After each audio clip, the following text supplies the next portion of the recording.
Good afternoon, ladies and gentlemen. We are happy to resume this program. As you know, this is a multi-part series. I began with an introduction to the Holocaust. Last month, we had Peter Hayes. Today, we have a very special program.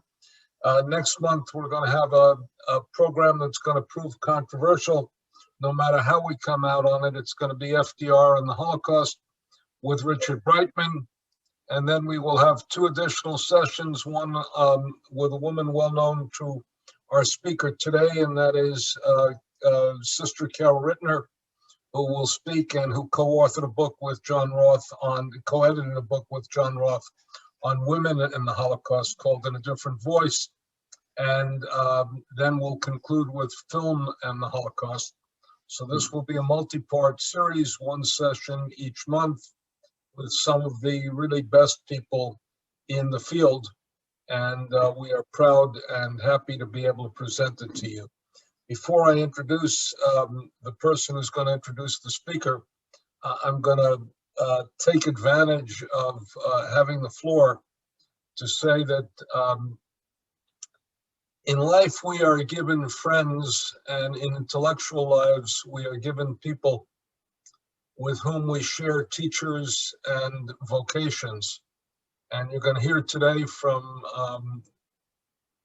a man who is truly my contemporary and my deepest friend in going through these issues, and that's Professor John Roth.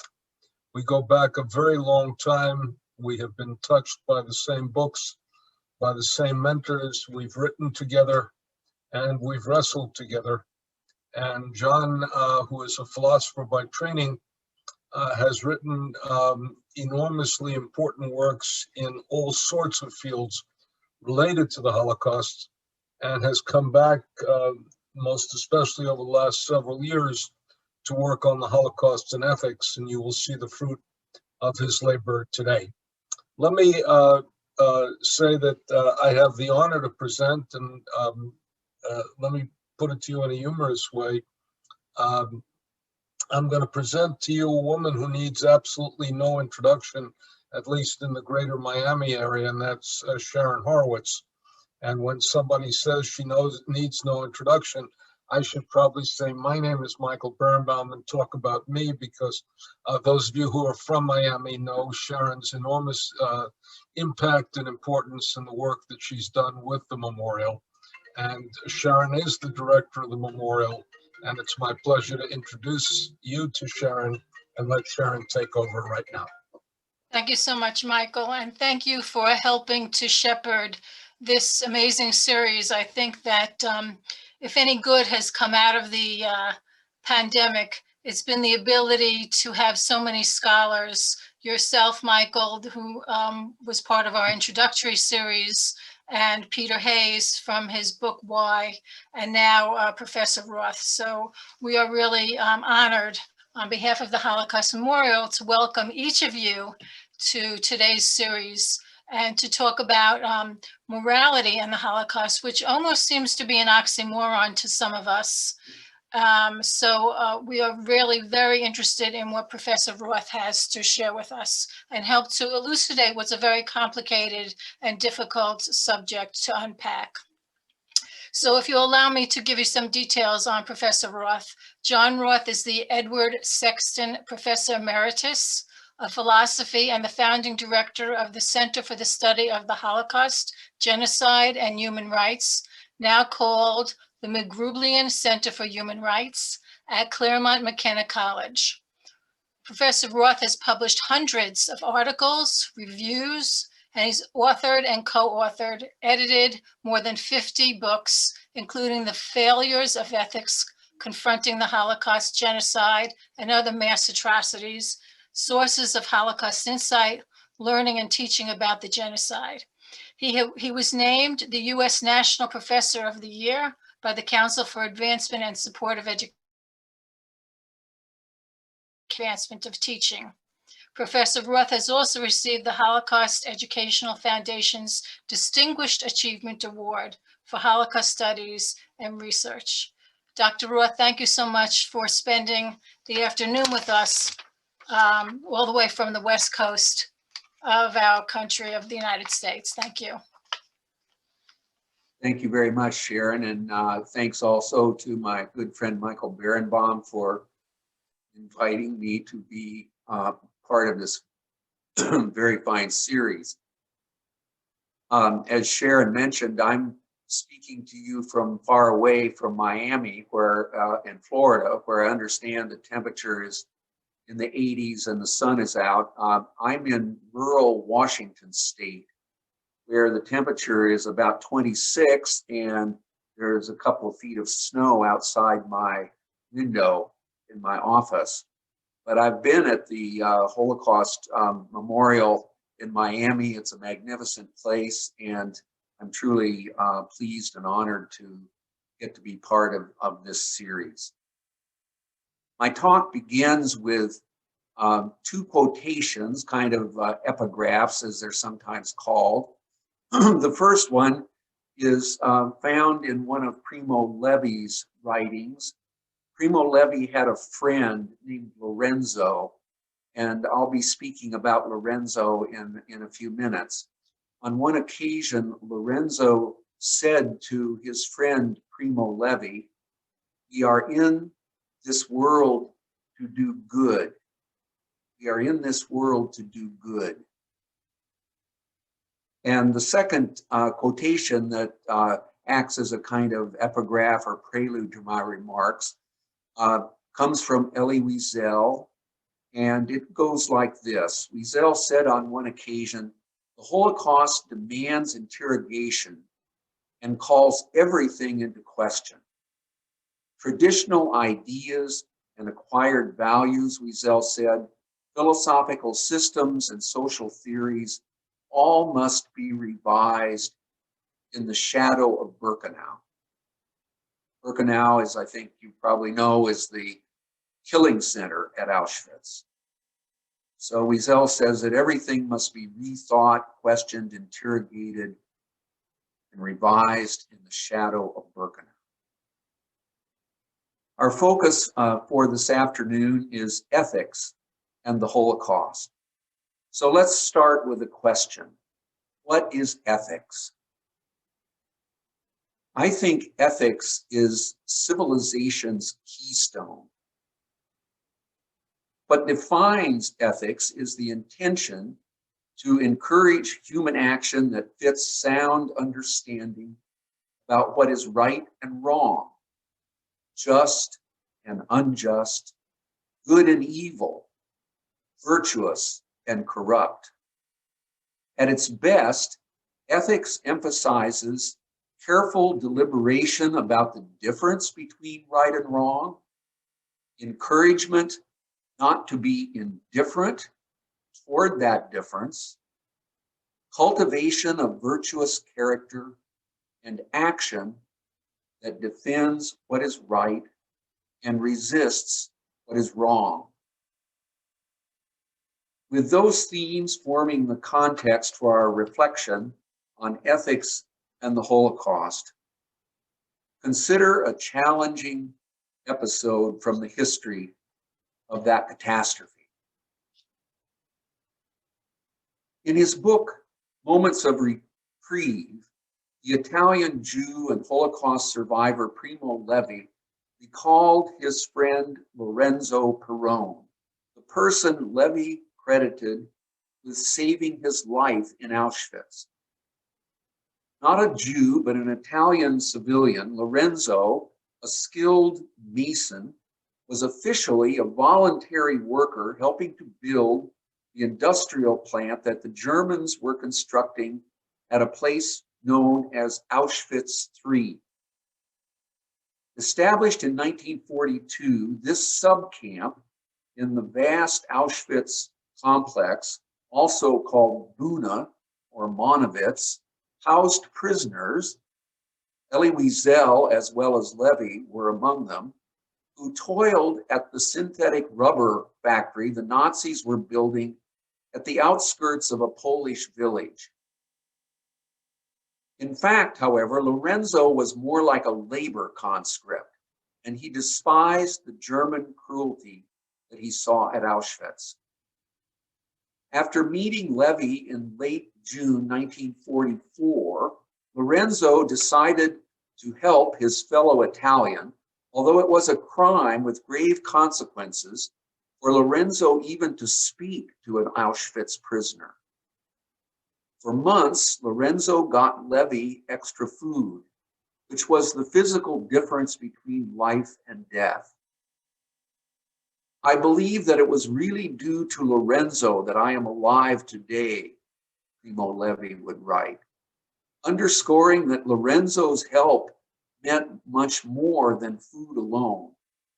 What also sustained him was that Lorenzo constantly reminded me, said Levi, by his presence, by his natural and plain manner of being good, that there still existed a just world outside our own, something and someone still pure and whole, not corrupt, not savage, extraneous to hatred and terror. Something difficult to define, said Levi, a remote possibility of good, but for which it was worth surviving. When liberation came, Levi lost track of Lorenzo. Later, he became determined to find out what had happened to his life-saving friend. They reconnected for a short time in Italy after the war, but soon Lorenzo died. At one of their post-war meetings, Levi learned that he was not the only Auschwitz prisoner whom Lorenzo had helped. But Levi's friend had rarely told that story. In Lorenzo's view, wrote Levi, we are in this world to do good, not to boast about it.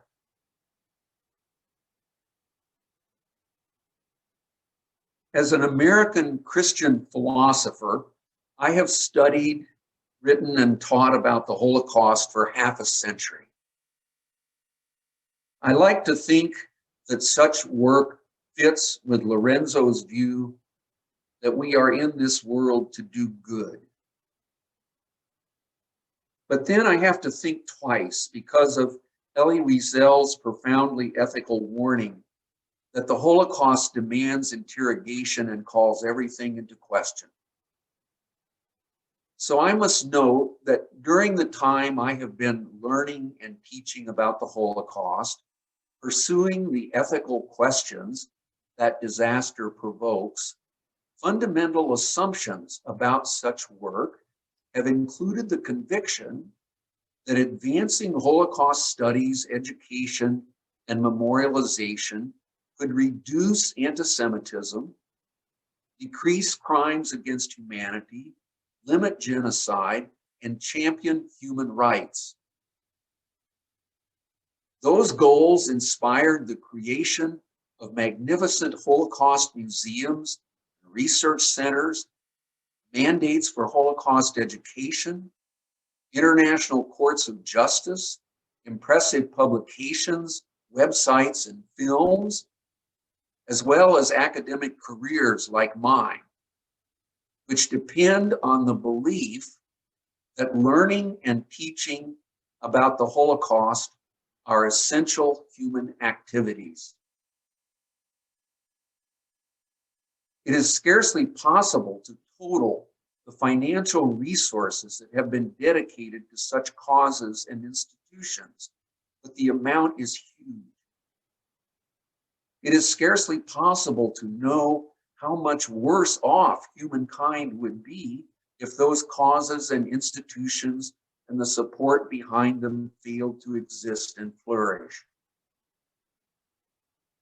But it is also true that advances in Holocaust studies, education, and memorialization have not been nearly enough to curb anti-Semitism's global resurgence, curtail the rack and ruin of crimes against humanity and democracy, check the devastation of genocide, and cut short relentless assaults on human flourishing.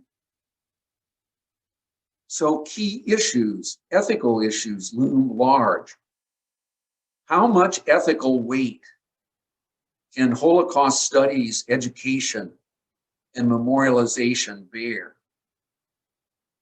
If assumptions about Holocaust studies have been too optimistic, then how should one understand what learning and teaching about the Holocaust are for?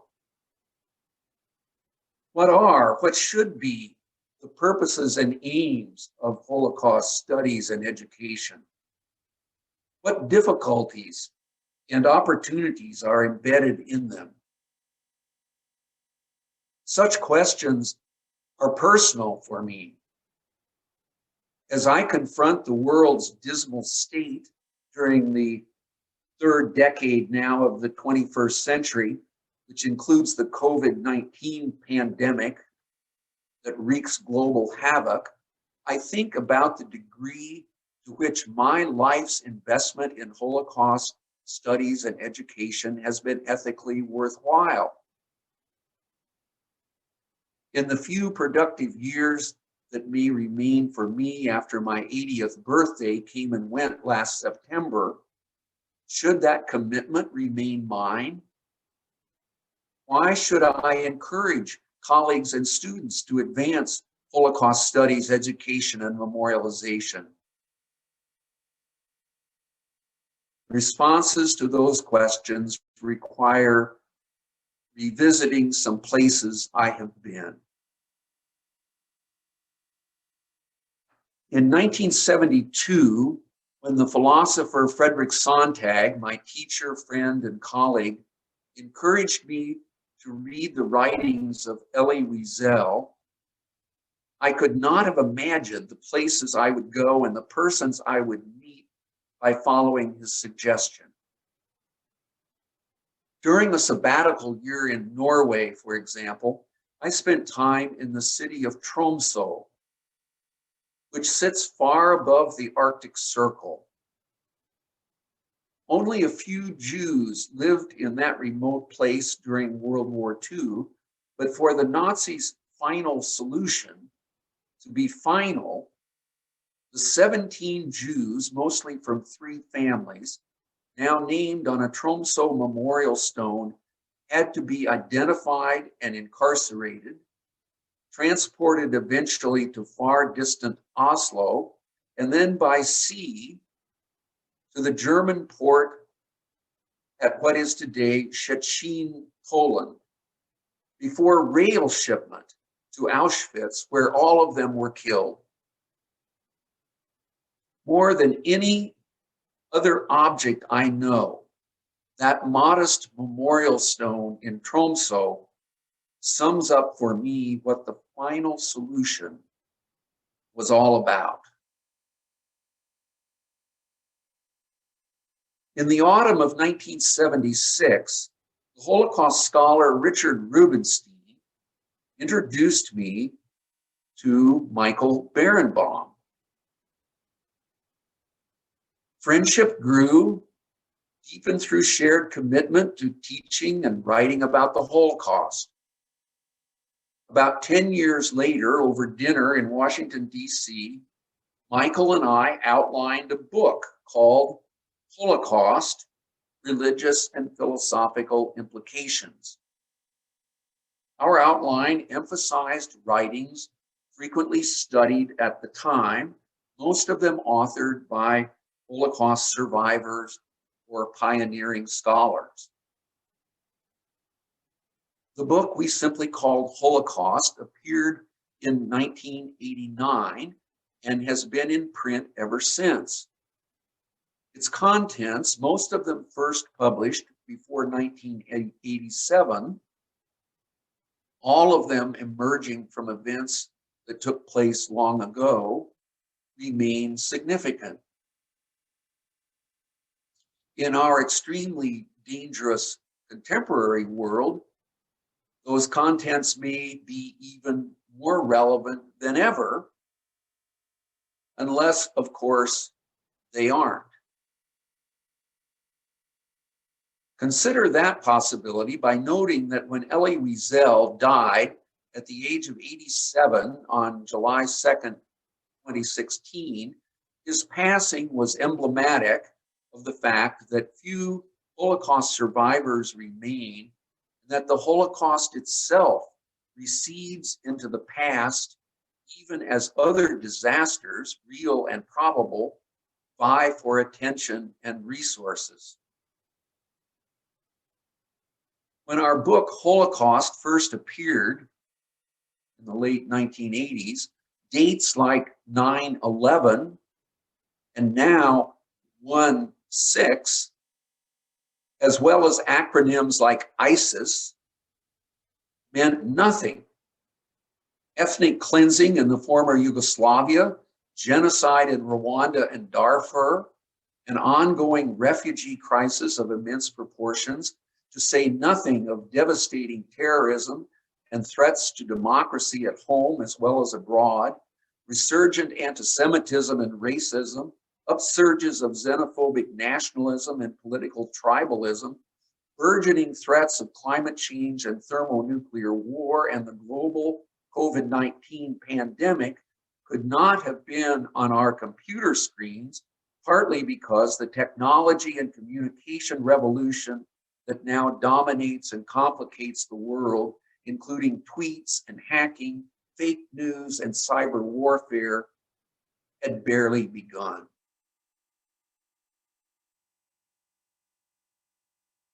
Back in 1989, Michael Berenbaum and I dedicated Holocaust, our book, we dedicated it to our students. Primarily, we had in mind the young women and men who were in our classrooms. Now, those learners are no longer young. Like us, they have children and grandchildren. But the original dedication remains fitting because Michael and I continue to teach, and what we teach still emphasizes our book's contents.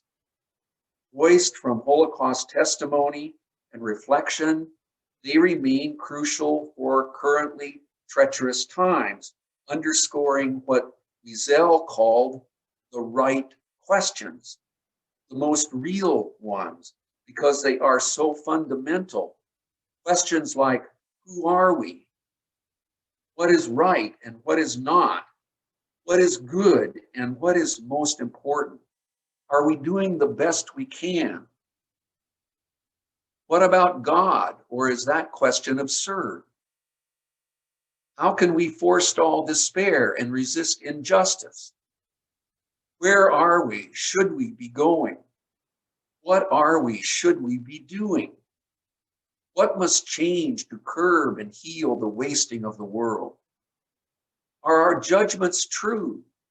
Can our responses to such questions withstand scrutiny, or do they require further inquiry and evidence to support them? In my experience, no event has more power than the Holocaust to raise the right questions, the ones that we need to pursue to help make life worth living. Wrestling with those questions will not be enough to resist further disasters, but that struggle may be a necessary condition for doing so. Therefore, learning and teaching about the Holocaust remain imperative.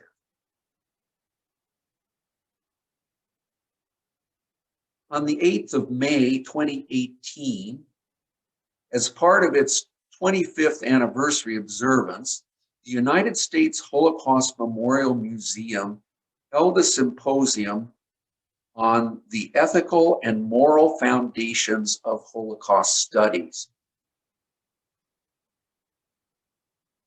The day before the symposium, I toured the museum's David and Fela Chappelle Family Collections Conservation and Research Center, a $40 million storage and research facility, more than 100,000 square feet in size, that opened in 2017. The center's specialized laboratories, equipment, and climate-controlled environments house the museum's artifacts, large and small, including more than 100 million pages of documents, 110,000 photographs and images, 1,000 hours of film footage, and more than 16,000 oral testimonies of survivors, witnesses, and perpetrators. Travis Roxlau, the center's director, indicated that the museum's collection is likely to double during the next 10 to 15 years as aging Holocaust survivors die. Plans for the future project an additional 20,000 square feet of storage space. One stop at the center put me in what seemed like a medical operating room. There, a highly trained technician performed exacting surgery on a stuffed toy animal, one of the countless many ensnared in the Holocaust. The teddy bear's repairs, I learned, were not to make it as good as new, but to prevent more decay. Roxlau and the technicians viewed sentimentality about the once cuddled companion. Like the other objects in the center's holdings, they said, the teddy bear must be preserved because it is evidence of a crime. An understated but accurate way to identify the Holocaust, or if the Holocaust is not a crime, nothing could be. An artifact preservation project more impressive than the Chappelle Center's can scarcely be imagined. But Roxlau stressed, preservation cannot be for eternity, just for as long as possible. No matter how careful the preservation, the center's holdings will eventually disintegrate. No matter how hard we try to salvage the material evidence of the Holocaust, Roxlau was saying, it will turn to dust and be no more. My friend Devorah Dwork, a superb historian, calls the Holocaust her compass.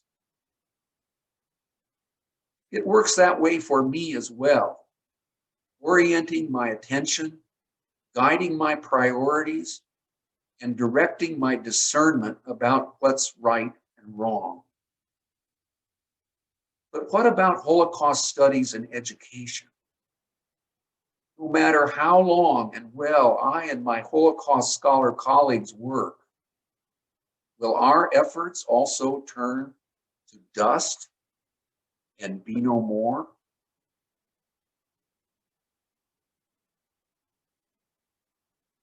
Preparation for the symposium at the United States Holocaust Memorial Museum in 2018 made me aware of the historian Victoria Barnett's recent edition of the resisting German theologian Dietrich Bonhoeffer's brief but powerful essay called After 10 Years. The Nazis arrested and imprisoned Bonhoeffer on April 5th, 1943. 2 years later, on April 9th, 1945, and at the young age of 39, they executed him by hanging. Bonhoeffer wrote his essay called After 10 Years in December of 1942. It assessed what had happened in Germany after the Nazis took control in late January of 1933. Bonhoeffer's thoughts, crafted in 17 short reflections, he shared them with only a small circle of close friends. In the penultimate section, he wondered whether he and his friends were still of any use. Then and now, the importance of Bonhoeffer and his friends has been huge. The example of their resistance remains, and Bonhoeffer's writings continue to be studied because they are timely, perceptive, and prophetic. After 10 years fits that description, and nowhere more so than in 4 paragraphs that he called On Stupidity,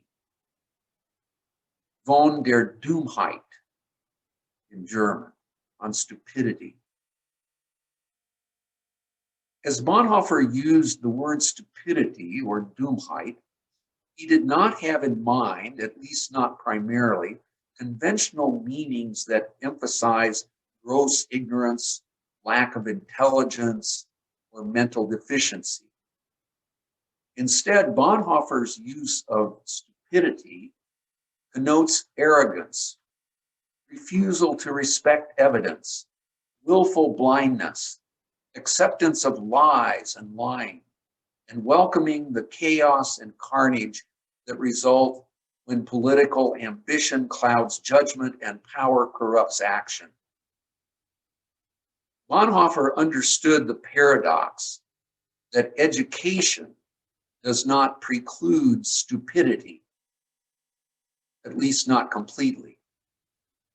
He saw that anti-Semitism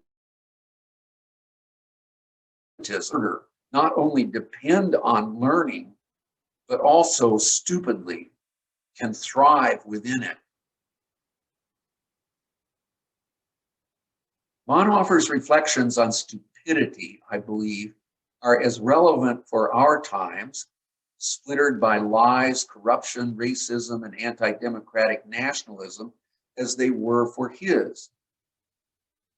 Stupidity, Bonhoeffer wisely wrote, is a more dangerous enemy of the good than malice. Here's some of why Bonhoeffer thought so. There are human beings, he observed, who are of remarkably agile intellect, yet stupid. Sound reasons do not reach their deaf ears.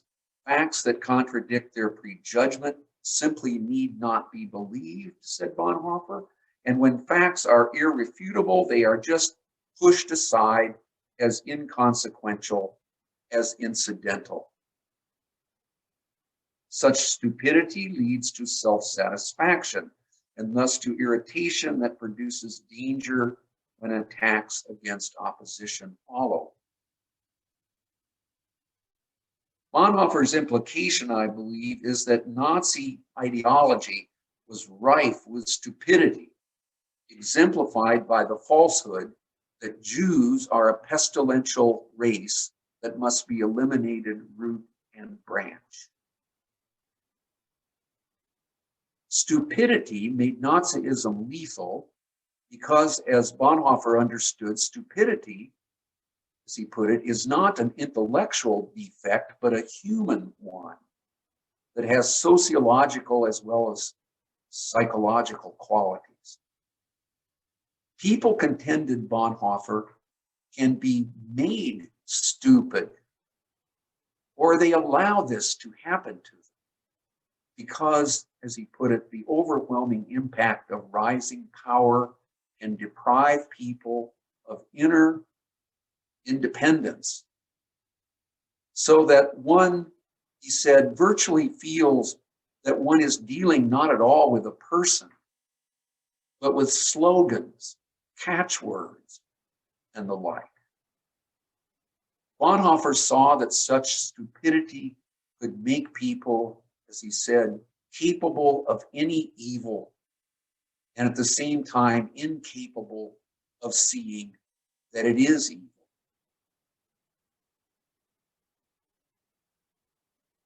An unrelenting cause and effect of Nazi power, stupidity was essential to sustain the policies and practices that constituted the final solution. In Bonhoeffer's view, such stupidity, once entrenched, would not yield to instruction or persuasion, at least not completely. Nevertheless, he was not hopeless. Stupidity, Bonhoeffer emphasized, is not a congenital defect, nor are most people stupid, he said, in every circumstance. Everything depends, he concluded, on whether those in power expect more from people's stupidity than from their inner independence and wisdom.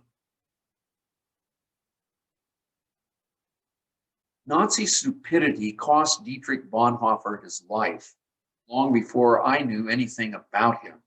But my friendship with a Holocaust survivor named Joseph Rabun, a highly esteemed doctor who lived in Claremont, California, where I taught for many years, drove home insights related to Bonhoeffer's.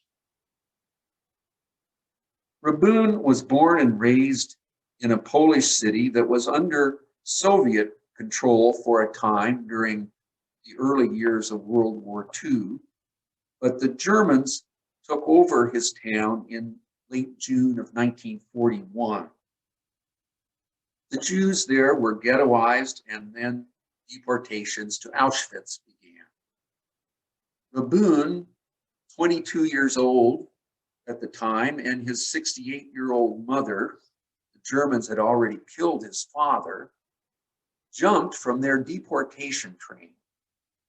He never saw his mother again, but escaping an Auschwitz death, he miraculously, at least to him, managed to get an identity card labeling him a Polish Catholic, survived the Holocaust, met Marie, his wife, a survivor of 12 concentration camps in post-war Austria, and settled in Claremont after arriving in the United States via Ellis Island. On one occasion, we participated together in a panel on medical ethics at Loma Linda University School of Medicine. Rabun discussed his medical education, which had partly taken place in Austria after World War II ended. His teachers included former Nazi doctors. Rabun emphasized their technical competence and their reliable teaching, but he probably agreed with Bonhoeffer that such educated men could also be stupid.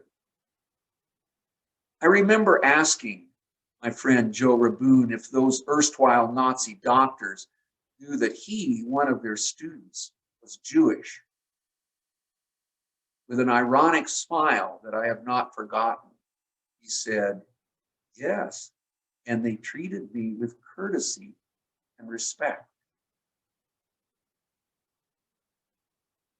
Most often I saw Joe Rabun when he visited my Claremont McKenna College courses on the Holocaust.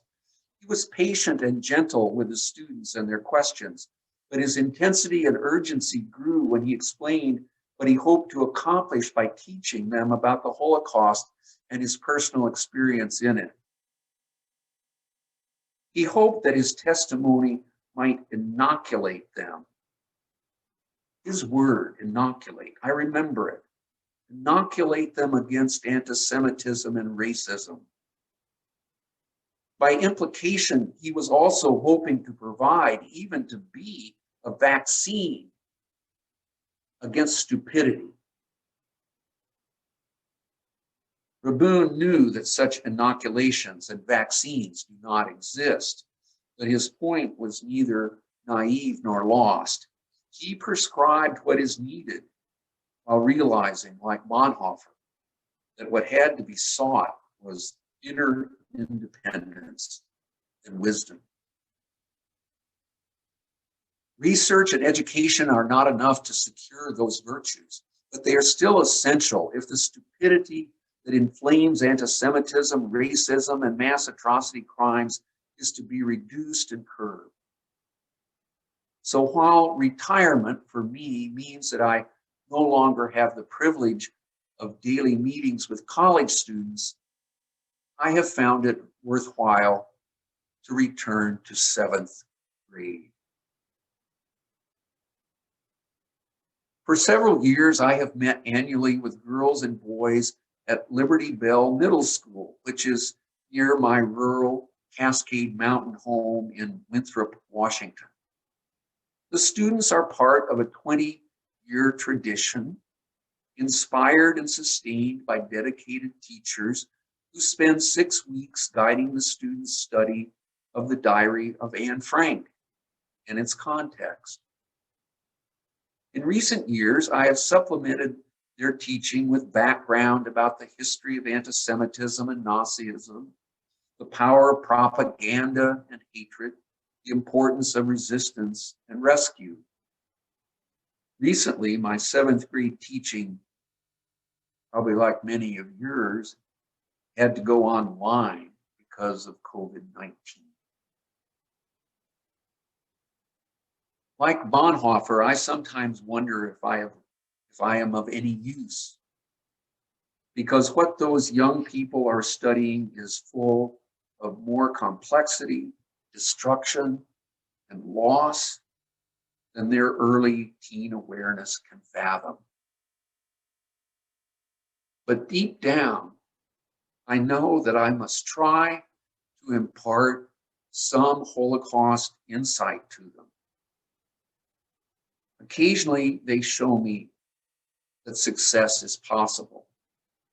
They grasp, for example, that Anne Frank's diary contains a sad narrative because it bears witness, partly through Anne's grit, determination, and hope against hope, that something badly wrong happened when Nazi power forced the Frank family to hide for their lives. They are troubled especially by the betrayal of the Frank family. They wonder who did that, and they experience a worthwhile frustration when they learn that we don't know for sure.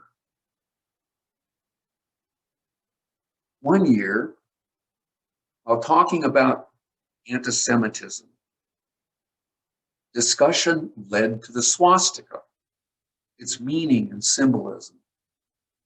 When we focused on the fact that anti-Semitism by no means stopped when the Holocaust ended, and I asked the 7th graders if they knew that swastikas sometimes deface synagogues and schools in the United States today, we ended up talking about a place or two at Liberty Bell School where the students had seen one.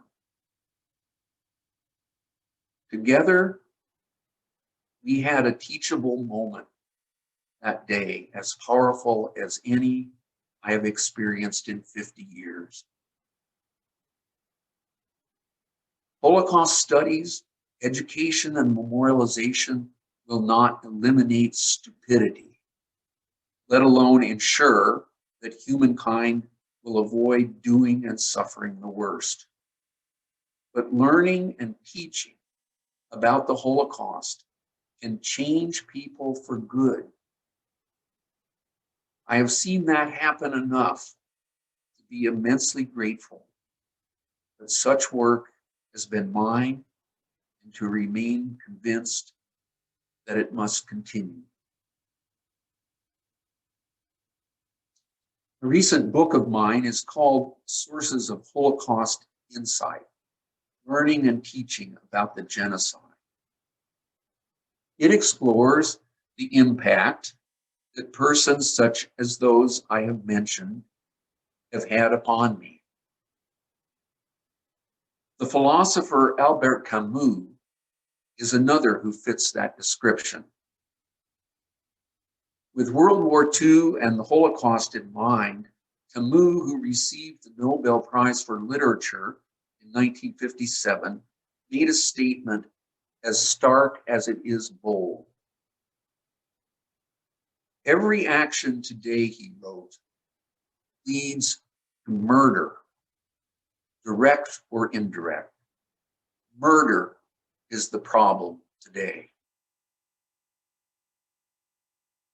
Camus' outlook implied that human beings live in a murderous web of responsibility that implicates us all. He thought that even by its greatest effort, Humanity, as he put it, can only propose to diminish arithmetically the sufferings of the world. But, he insistently added, the injustice and the suffering of the world will not cease to be an outrage. That outlook led him to contemplate the fate of Sisyphus, the mythical Greek king who passionately loved life and defied fate by thwarting death itself. The gods condemned Sisyphus to a ceaseless repetition that required him to push a weighty rock up a mountain only to have it roll back to the bottom as he neared the top.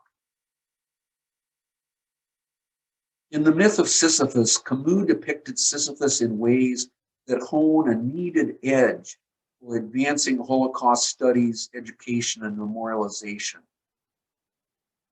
Camus wrote like this: at the very end of his long effort, Sisyphus watches the stone rush down, whence he will have to push it up again toward the summit.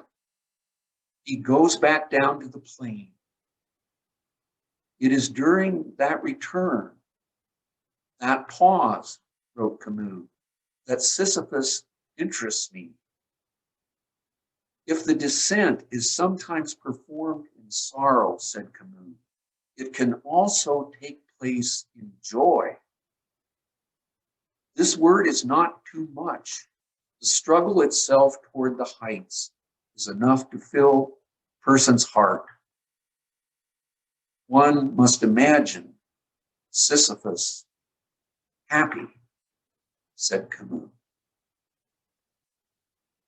As I age in the troubled and troubling 21st century, no insight about the importance of ethical resistance, no matter how great the odds or forlorn the prospects for lasting success, means more to me than those embedded in Camus' depiction of Sisyphus. My book, Sources of Holocaust Insight, emphasizes my long-held conviction that we study the Holocaust because it happened, but ethical reasons govern that work. If they don't, what's the point of Holocaust studies, education, and memorialization, and the huge investment that supports them? So I am led to reaffirm fundamental truths that must not be forsaken. And here I'm going to give you a short list of some of the insights that people like Michael Berenbaum and Albert Camus and Elie Wiesel and Primo Levi and others that I've alluded to in my talk have driven home for me. The Holocaust targeted a particular people, Jews, for utter destruction. Reliable insight can emerge from that catastrophe only by carefully studying how and why it happened. Much is known about how the Holocaust happened and why. Therefore, build learning and teaching about the Holocaust on this foundation. Much remains unknown and arguably unknowable about the Holocaust, its vastness and reverberations. Therefore, inquire and teach diligently, persistently, and with the respectful modesty that the task requires. John, I'm going to have to. Yes. I'm going to have to interrupt you now as you're getting to the meat of it, because we want to leave a couple of minutes for our participants to ask questions. And Yes. if we don't halt now, then we're not going to have the opportunity. So sneak in the rest of your very important points Okay. as you answer the questions. Danny, why don't you ask a couple of questions, and we'll have to proceed because we're on a Great. stretch. Okay. I'm sorry for taking so long. No, John, on the contrary. It's okay, John. Thank you so much for everything. If anybody has any questions, if they can please type them in the chat, I would really appreciate it, so we can have time for a couple of questions.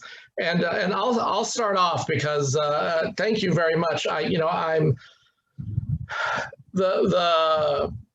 Braunhofer's comments and writings about stupidity, and then your story of your Holocaust survivor friend who was treated with respect by doctors who served the Nazi regime. I'm wondering if it strikes me as people who maybe have personal ethics, right and wrong. We know that there were Nazis that loved their wives, loved their children, had pets. Is there such a thing as your ethics being affected by, I guess, situational stupidity? Like you're in a situation where maybe X is wrong, but because you're in a situation, you're willing to put it aside. I don't know if you care to, I could go on, but I wonder if you care to comment about that. Yes, well, I think, Danny, the problem here was even worse than what you described, because there was such a thing as what some scholars have called a Nazi ethic or a Nazi conscience. So that one of the things that I think Bonhoeffer would have thought of as part of the stupidity is the way in which we as human beings are able to subvert ethical thinking by creating the stupid impression that things that we are doing that are blatantly wrong are actually right and good. So that some of the Nazi doctors that Joe Raboon had and in post-war Austria probably at some point thought that their service to the Third Reich, which would have included, in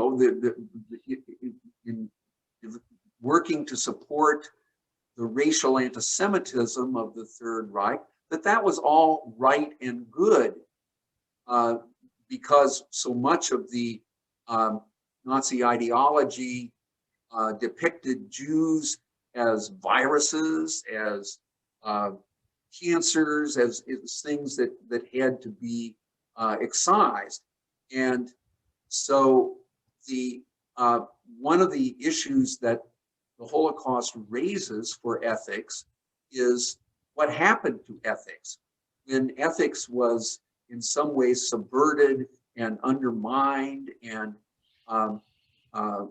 became part of what Bonhoeffer, in another passage I was going to cite, Bonhoeffer referred to the great masquerade of evil, where he said that, things that are blatantly wrong are depicted as if they are right and good. Genocide, mass murder is considered to be something that, yes, it's unpleasant, but we have to do it because the end justifies the means, and things of that kind. So the complexity and the degree to which the Holocaust is, it can serve, as Deborah Dwork says, as a compass for us, if we let it, to unmask stupidity, to unmask the masquerade of evil that Bonhoeffer spoke about, and to keep us, focused on what is good and right. The problem, of course, and this is another issue in the ethics, is there's no guarantee that if we go down that path that we will succeed. This is the point of the Camus story about Sisyphus.